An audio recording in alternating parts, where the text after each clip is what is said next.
Unlocking your inner genius. You've heard the 10,000-hour rule, right? Put in 10,000 hours and you'll become a master. But here's what nobody tells you. Most people can work 10,000 hours and still be mediocre. I've seen gym rats training for a decade who look the same.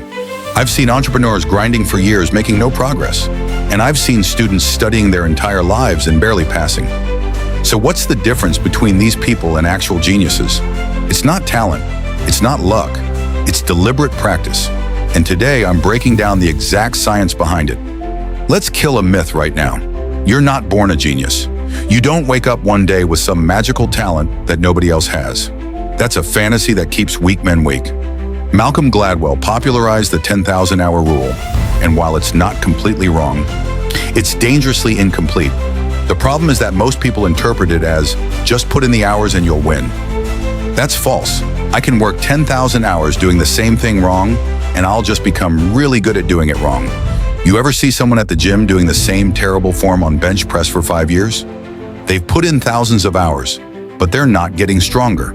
They're just reinforcing bad patterns. This is why 99% of people fail. They confuse activity with progress. They confuse time spent with actual improvement. They're grinding, sure, but they're grinding in circles. The real secret isn't in the hours. It's in what you do during those hours. It's in deliberate practice. Deliberate practice is a concept coined by psychologist Anders Ericsson after decades of research on how people actually become experts. And it's nothing like what most people think. Here's what deliberate practice actually is. It's focused, goal-oriented training where you're constantly working at the edge of your current ability, identifying your weaknesses and strategically attacking them. Let me break that down into 3 core principles. First, you must have clear, specific goals, not "I want to get in shape." That's vague. That's lazy thinking. Deliberate practice requires precision. I want to bench press 315 pounds. I want to close a deal in the first call. I want to run a sub-20-minute 5K. Specific, measurable, achievable. When you have a clear target, your brain knows exactly what to focus on. It filters out the noise and zeroes in on the one thing that matters. The second, you must work at the edge of your current ability. This is crucial. Most people either do one of 2 things. They either stay in their comfort zone doing what they're already good at, or they jump into something so hard they get destroyed and quit. Real growth happens in the middle. It's called the zone of proximal development. You push yourself just beyond what you can currently do. You fail, you learn, you adapt, you try again. That's where growth happens, not in comfort, not in destruction, in controlled challenge. Third, you must get immediate feedback and adjust. A basketball player shoots 1,000 free throws a day. Why? Because they see immediately whether the shot goes in or misses. Instant feedback.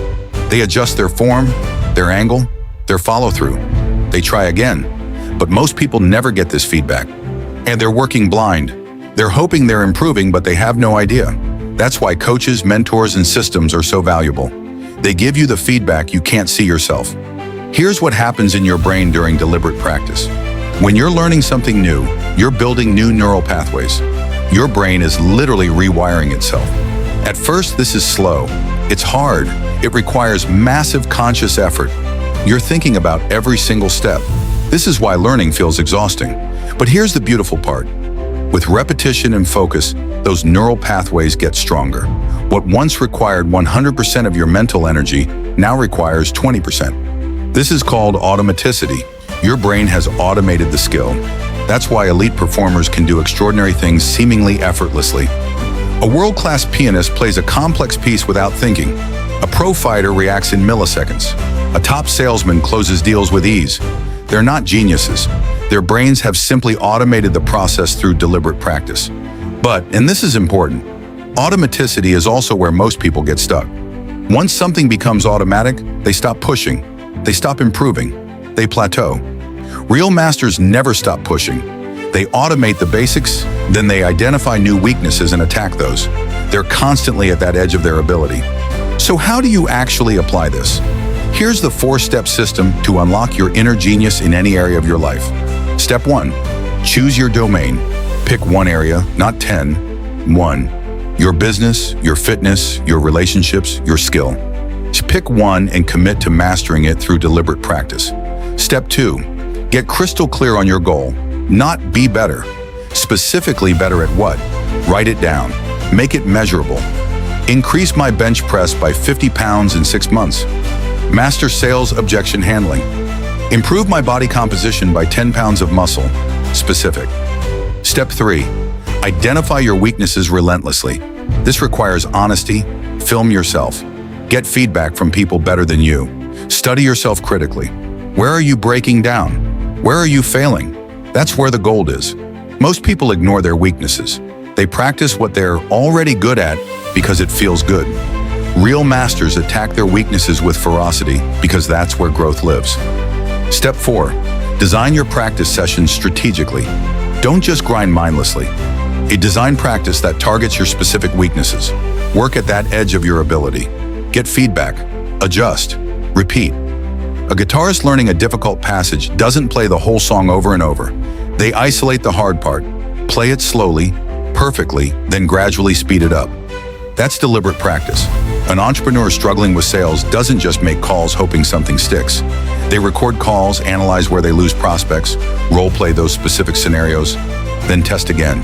That's deliberate practice. Apply this principle to whatever you're mastering. Here's the truth nobody wants to hear. Deliberate practice is not fun. It's not Instagram-worthy. It's not exciting. It's grinding on your weaknesses. It's failing repeatedly. It's getting feedback that hurts. It's working when you're tired. Hey, but here's what it creates: mastery, excellence, the ability to do things that 99% of people can't do. So the question is simple. Are you willing to do it? Are you willing to work at the edge of your ability? Are you willing to face your weaknesses? Are you willing to practice deliberately instead of just grinding? Because if you are, if you actually commit to this, you will become a master in whatever you choose. Not because you're special, not because you're talented, but because you're willing to do what 99% aren't willing to do. That's how you unlock your inner genius. Now stop watching and start practicing. Pick your domain, define your goal, find your weaknesses, and attack them with everything you've got. Subscribe and hit that bell. We're building masters here, not mediocre men. Now go earn it.